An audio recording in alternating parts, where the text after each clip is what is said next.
Tenemos dos invitados, está con nosotros el señor José Tello Alfaro, abogado especialista en legislación electoral, ha sido ministro de Justicia también, y por otro lado Julio Rodríguez Delgado, abogado especialista en derecho penal, para hablar de las sanciones que recibirían los implicados en esta falsificación de firmas. Pero antes, Fernando, debemos darle pase a nuestro compañero Irwin para las novedades de esta hora. Adelante, Irwin. Gracias, Mávila. Buenos días. ¿Sabías que existe un software que te ahorra hasta un 75% de tiempo en los procesos de rendición de gastos? Rindegastos es la plataforma líder en Perú y Latinoamérica que valida la información de los gastos con SUNAT y optimiza todo el proceso. Haz que rinda tu tiempo, haz que rinda con Rindegastos. Descubre más en rindegastos.com. Ahora sí vamos a entrar al tema que ha sido ya formulado por Mávila Huertas. Todos hemos quedado espantados ante la revelación de decenas de miles de firmas falsas que han pasado los filtros de control de la autoridad electoral y que han servido para inscribir un total de 43 partidos. Para abordar este tema hemos invitado a un penalista para que nos diga de una manera clara y, si puede, severa, qué penas deben recibir quienes deliberadamente hayan querido burlarse de nuestra democracia y confundir a los electores consiguiendo la inscripción de partidos sobre la base de ilegalidades. Y junto a él hemos invitado a un abogado especialista en el derecho electoral, que ha sido además ministro de Justicia, lo que es relevante porque ese ministerio contiene una división dedicada a la protección de los datos que está activándose ahora, pero que bien hubiera valido la pena que lo hagan antes de que estalle en el conflicto y que ya esté cerrado el padrón de los partidos inscritos.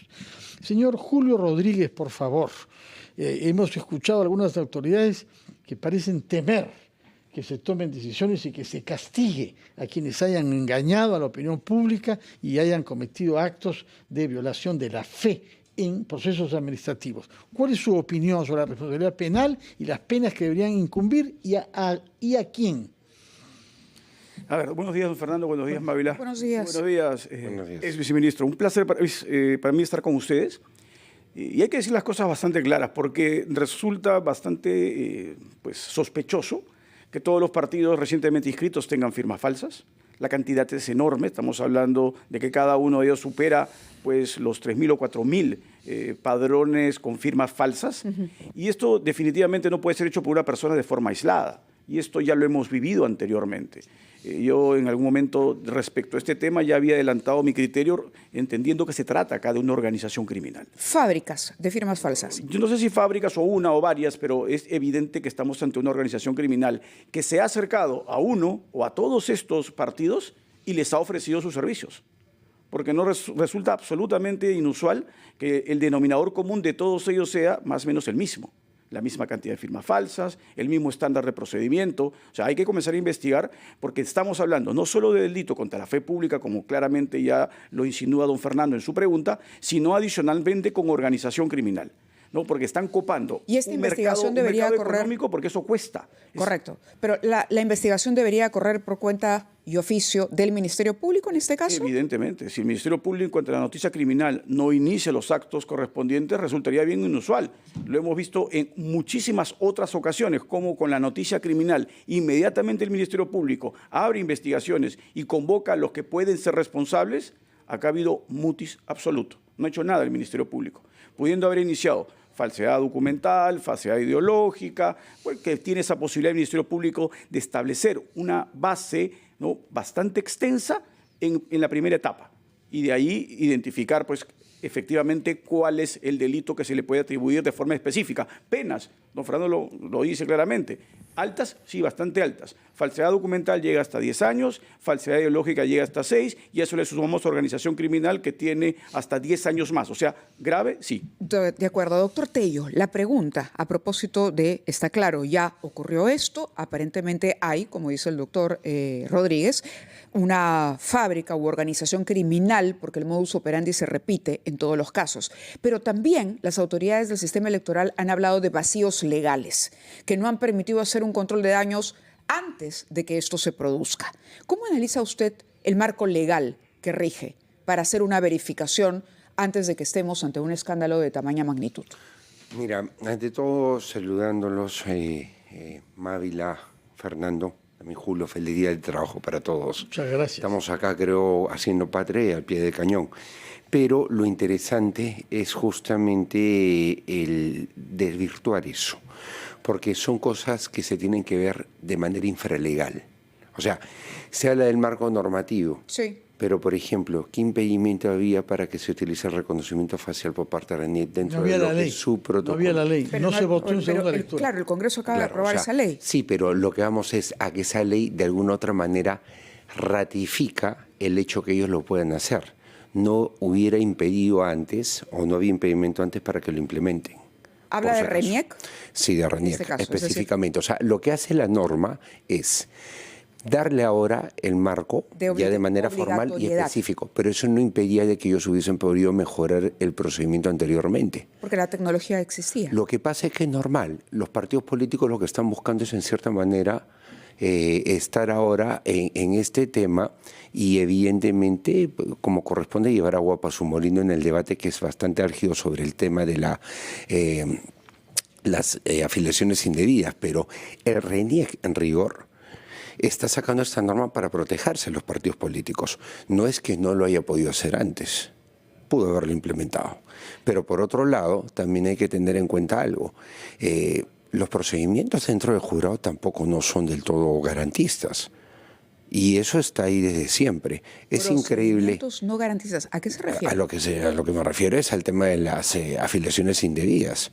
Dentro de lo que es el ordenamiento del jurado, antes y después, es decir, el reglamento que tenemos de registro de organizaciones políticas anterior y el actual, aprobado este año, nosotros vamos a ver que en el interín de la aprobación de este último reglamento que se realizó en el mes de marzo, en el mes de enero ya el jurado tenía un criterio más garantista sobre el tema de afiliaciones indebidas, y eso no lo incorpora al reglamento. Un tema importante sobre el que hablará también nuestro invitado Rodríguez, pero yo quisiera saber si el criterio que se ha usado para proscribir el partido Antauro, prácticas antidemocráticas, se puede aplicar acá.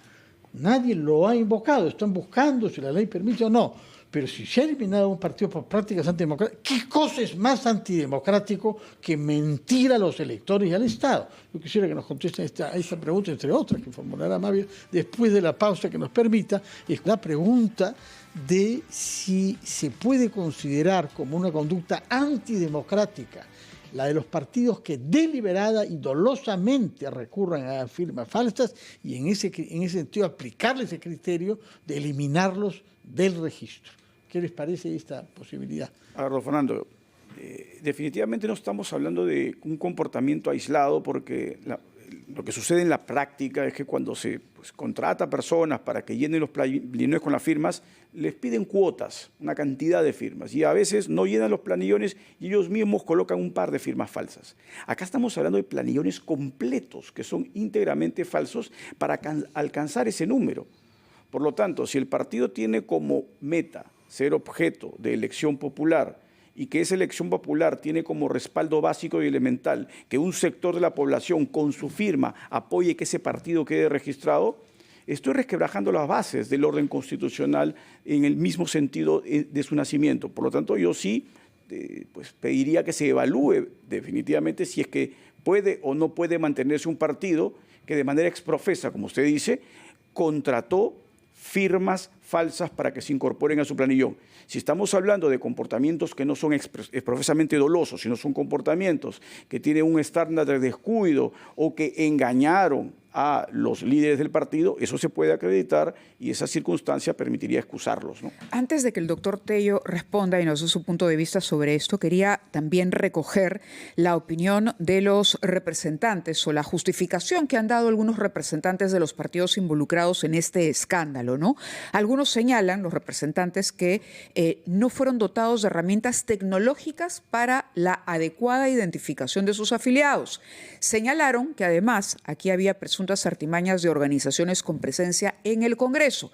Por ejemplo, Javier Bedoya de Negri, secretario general del PPC, una agrupación que habría presentado más de 1.000 firmas sospechosas de ser farsas, ha cuestionado el sistema de RENIEC. Dice, no hay ningún mecanismo electrónico que realmente te diga fehacientemente que ha habido una falsificación de firma o que la huella no coincide. Se requiere más tecnología. Y cito a uno ¿no? Podemos enumerar a otros. Hoy hay una nota en El Comercio que recoge varias opiniones, donde además señalan, dicen, esto es porque los partidos representados en el Congreso están inflando este asunto porque no quieren competencia en el próximo proceso electoral. Doctor Tello, ¿cuál es la opinión que le merece?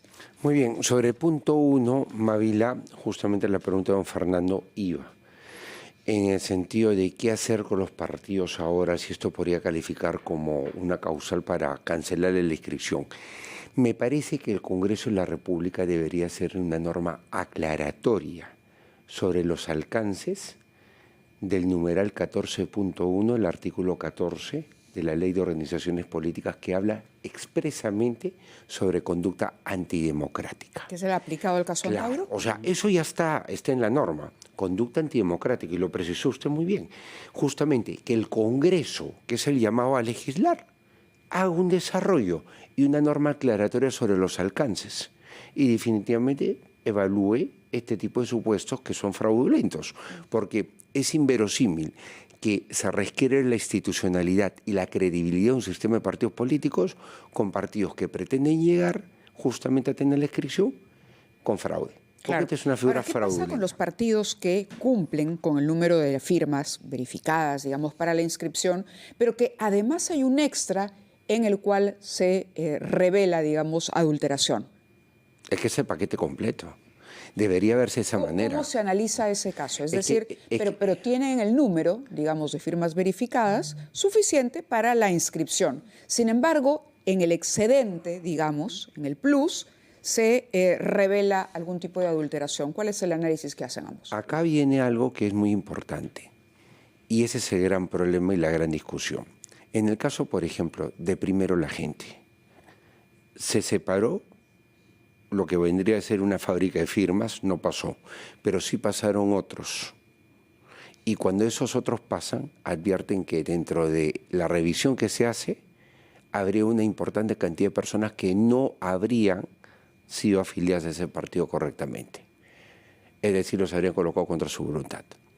Entonces, acá hay dos escenarios.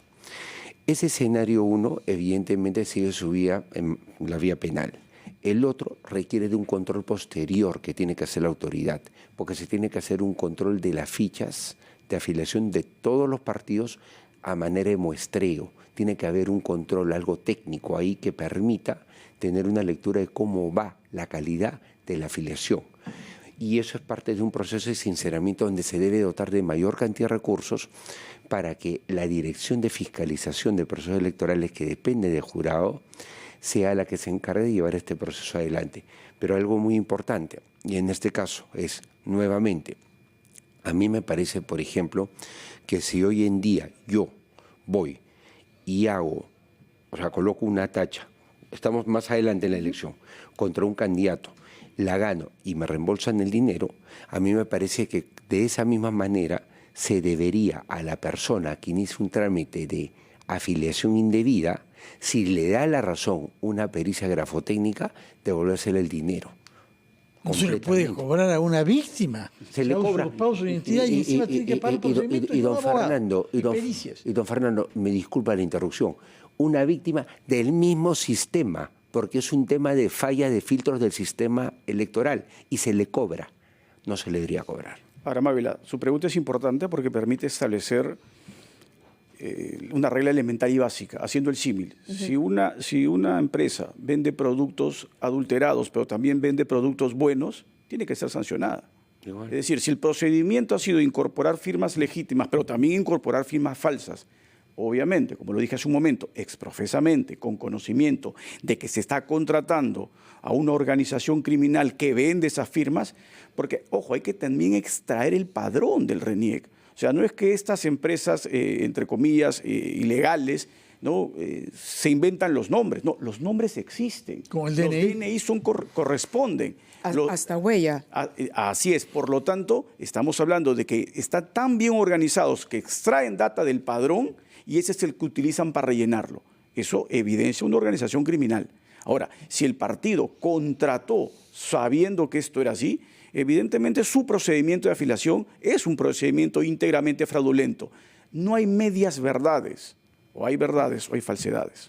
Coincido con Julio, ¿ah? No hay media verdades. O sea, Respecto es de paquete media completo. verdad, usted ha sido ministro de Justicia y hay una unidad dedicada a la protección de datos. Manifiestamente ha fracasado. No ha incurrido en Cuidado que no diga acciones. medias verdades, No ha incurrido justamente o mejor dicho, no ha accionado en este tipo de campo.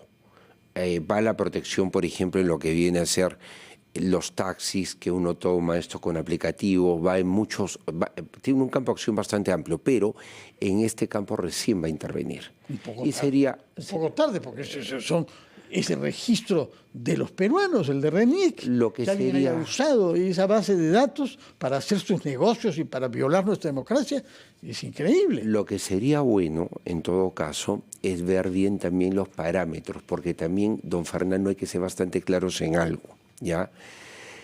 La normatividad electoral es específica. Es como, por ejemplo, y acá tenemos el de partir de julio. ¿Qué ocurre? Se planteó en un momento la disolución de dos partidos políticos, Fuerza Popular y el Partido Nacionalista. Y querían aplicar la normatividad del Código Penal específica para cuando se utilizan estas personas jurídicas con finalidades ilícitas. Ya, eso no funciona con un partido político, porque un partido político tiene una norma específica para la declaratoria de ilegalidad o la cancelación. A eso voy. El tratamiento que tienen los partidos políticos es un tratamiento específico por norma. Entonces, vamos a ver ahora, a razón, claro, se ha debido accionar antes, coincido con usted, pero a razón de lo que se ha producido, cómo suman esfuerzos desde esta dependencia del Ministerio de Justicia con justamente las autoridades electorales, en especial el registro. Sí, eso es cierto, no se puede tratar penalmente de la misma forma a cualquier persona jurídica que a un partido político, por el rol que se le da al partido político dentro del régimen democrático. El gran problema es pues, el descrédito que se ha generado a los partidos políticos producto de una ley electoral que ha sido enorme contribuyente del debilitamiento de la institucionalidad del partido político. Muy bien, han hablado claros y no han hablado con medias verdades. Muchas gracias y muy buenos días, que tengan un feliz día del trabajo. Que Igualmente, don Fernando. Gracias. Trabajando acá amablemente. Así que